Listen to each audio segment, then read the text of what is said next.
എറണാകുളത്ത് അവയവദാനത്തിനായി വ്യാജരേഖ ചമച്ചതിന് പിന്നിൽ വൻ റാക്കറ്റ് എന്ന് പോലീസ് സംശയിക്കുന്നു.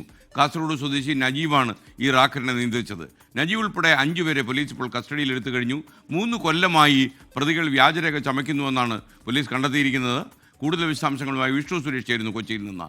വിഷ്ണു, എന്തൊക്കെയാണ് കൂടുതൽ വിവരങ്ങൾ ഈ വാർത്തയുടെ?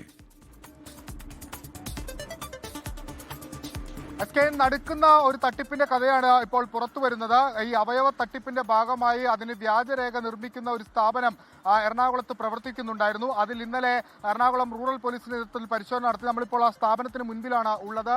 സൺ കമ്മ്യൂണിക്കേഷൻസ് എന്ന് പറയുന്ന പള്ളിക്കരയിലുള്ള ഈ സ്ഥാപനത്തിലാണ് വ്യാജരേഖകൾ ചമച്ചിരുന്നത്. അതിൽ പ്രധാനമായും ഈ PCC ക്ലിയറൻസ്, അതായത് അവയവദാനത്തിന് വേണ്ടി PCC ക്ലിയറൻസ് വേണം. അതിനുവേണ്ടി പോലീസ് ഉദ്യോഗസ്ഥരുടെ അടക്കം ശുപാർശ കത്തുകൾ, ഒപ്പം MP-മാരുടെയും MLA-മാരുടെയും വ്യാജ ശുപാർശ കത്തുകൾ, ഈ ഡോക്ടർമാരുടെ സീലുകൾ, ആശുപത്രിയുടെ സീലുകൾ തുടങ്ങിയ വസ്തുക്കൾ ഉപയോഗിച്ചുകൊണ്ട് വ്യാജ ഈ രേഖകൾ ഉണ്ടാക്കി അത് ഈ തട്ടിപ്പ് ഏജന്റിന് കൊടുത്ത് അങ്ങനെ അവയവ കച്ചവടം നടത്തിയിരുന്നു വ്യാപകമായി എന്നാണ് പോലീസിന്റെ കണ്ടെത്തൽ. കാസർഗോഡ് സ്വദേശിയായ നജീബാണ് ഈ തട്ടിപ്പ് നിയന്ത്രിച്ചിരുന്നത് എന്ന് പോലീസ് വ്യക്തമാക്കുന്നുണ്ട്. അയാളാണ് ഈ കേസിലെ 1-ാം പ്രതി. നജീബിനെ പക്ഷേ നിലവിൽ കണ്ടെത്താനായിട്ടില്ല. നജീബിനെ ഉടൻ പിടികൂടാനാകുമെന്ന പ്രതീക്ഷയാണ് പങ്കുവെക്കുന്നത്. ഇന്നലത്തെ റെയ്ഡിന് പിന്നാലെ മറ്റ് 3 പേരെ കൂടി പോലീസ് കസ്റ്റഡിയിലെടുത്തിട്ടുണ്ട്. അതിൽ 2 പേർ ഈ സ്ഥാപനം നടത്തുന്ന ആളുകളാണ്. അവർക്ക് ഈ നജീബാണ് പണം നൽകിയത്. അതായത് ഡിജിറ്റൽ ട്രാൻസാക്ഷൻ വഴിയും അല്ലാതെയും പണം നൽകിയിട്ടുണ്ട് എന്നാണ് ലഭ്യമാകുന്ന വിവരം. അങ്ങനെ ഒരു നടുക്കുന്ന തട്ടിപ്പ്, അതായത് ഇത് പരാതി ലഭിക്കുന്നത് ADGP ഓഫീസിലാണ്. അവിടെ നിന്ന് ഇങ്ങോട്ടേക്ക് എറണാകുളം റൂറൽ പോലീസിന് ഫോർവേഡ് ചെയ്ത് കൊടുക്കുകയായിരുന്നു. തുടർന്ന് ഇന്നലെ രാവിലെ 6 മണി മുതൽ ഇന്ന് പുലർച്ചെ വരെ പരിശോധന ഉണ്ടായിരുന്നു. ആ പരിശോധനയിലാണ് ഇത്തരത്തിൽ നടുക്കുന്ന വിവരങ്ങൾ പുറത്തു വരുന്നത്. ഈ കേസിൽ കൂടുതൽ അറസ്റ്റുകൾ ഉണ്ടാകും. ഒരു വലിയ റാക്കറ്റ് ഈ അവയവ തട്ടിപ്പുമായി ബന്ധപ്പെട്ട് വ്യാജരേഖ ചമച്ച് പണം ഉണ്ടാക്കുന്നതിന് വേണ്ടി കേരളത്തിൽ പ്രവർത്തിക്കുന്നുണ്ട് എന്നാണ് പോലീസിന്റെ കണ്ടെത്തൽ. അതിൽ കൂടുതൽ അറസ്റ്റുകൾക്കുള്ള സാധ്യതയുണ്ട്. വരും മണിക്കൂറിൽ അതുമായി ബന്ധപ്പെട്ടുള്ള അപ്ഡേറ്റ്സും ഉണ്ടാകും. SK,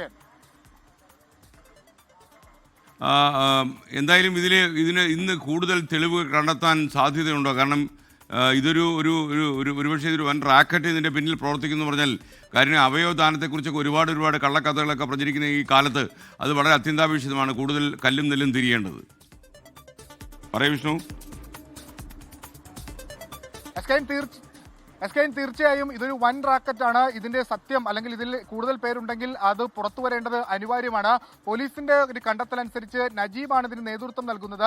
നജീബ് ഈ അവയവദാനം, സാധാരണ കരളും വൃക്കയും ഒക്കെ അത് ഡൊണേറ്റ് ചെയ്യണമെങ്കിൽ പൊതുവെ ബന്ധുക്കളായിരിക്കണം. അങ്ങനെയല്ല എങ്കിൽ അതിനു വേണ്ടിയിട്ടുള്ള വ്യാജരേഖകൾ, അതായത് ഈ ഡോണർ ബന്ധുവാണ് എന്ന് തെളിയിക്കുന്നതിന് വേണ്ടിയിട്ടുള്ള വ്യാജരേഖ ഉണ്ടാക്കുന്നു. ഒപ്പം ഇതിന് PCC clearance, police clearance certificate വേണം. അതിനു വേണ്ടിയിട്ടാണ് MLA-യുടെയും അതോടൊപ്പം തന്നെ ഈ MP-മാരുടെയും ഒക്കെ വ്യാജ ശുപാർശ കത്തുകൾ ഉണ്ടാക്കുന്നത്. ഒപ്പം ഡോക്ടർമാരുടെ സീലും അതോടൊപ്പം അവരുടെ ഒപ്പും ലെറ്റർ പാഡ് അടിച്ച് ഈ കടയിൽ നിന്ന് കൊടുക്കുന്നു. അങ്ങനെ ഇത് ആശുപത്രികളിൽ എത്തിച്ച്, അല്ലെങ്കിൽ ഇത് എങ്ങനെയാണോ ട്രാൻസ്പ്ലാന്റ് ചെയ്യേണ്ടത് അവിടെ എത്തിച്ച് കൈമാറുന്നു.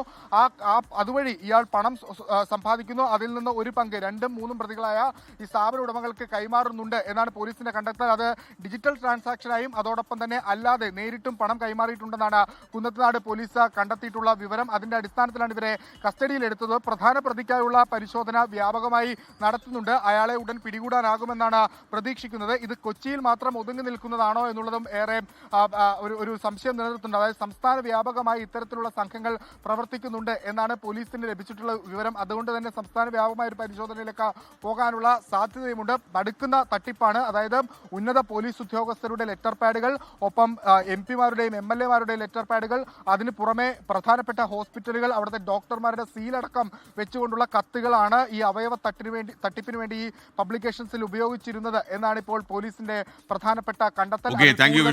വിവരങ്ങൾ നൽകിയത്.